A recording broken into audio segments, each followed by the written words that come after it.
बिस्मिल्लाहिर्रहमानिर्रहीम। Stock and flow variable. Stock and flow variable बताने से पहले आपको मैं बता दूं what is the difference between variable and constant. Variable और कांस्टेंट के दरमियान फर्क आपको पता ही होगा। कोई ऐसी वैल्यू अपनी मकदार जो चेंज करती रहे, फिगर चेंज होती रहे, वो वेरिएबल है। और जो अपनी फिगर चेंज ना करे, वैल्यू उसकी कांस्टेंट रहे being different period of time, वो फिर कांस्टेंट है। अब आते हैं stock variable and flow variable. What is stock variable?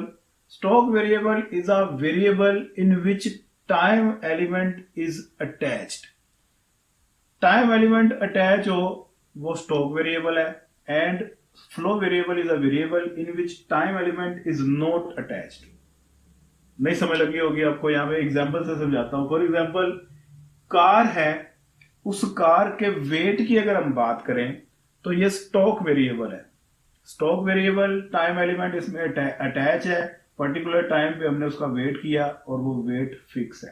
Flow variable में आप टाइम को इतना ज्यादा कंसीडर नहीं करेंगे, डिफरेंट पीरियड ऑफ टाइम में उसकी वैल्यूज चेंज होती रहेंगी। मसलन के स्पीड ऑफ कार, ये फ्लो वेरिएबल है, और कार का वेट स्टॉक वेरिएबल है।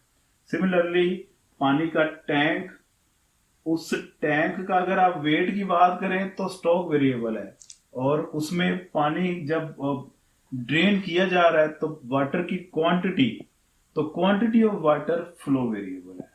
उम्मीद है ये कॉन्सेप्ट आपको समझ में लग गया होगा। पाकिस्तान जिंदाबाद।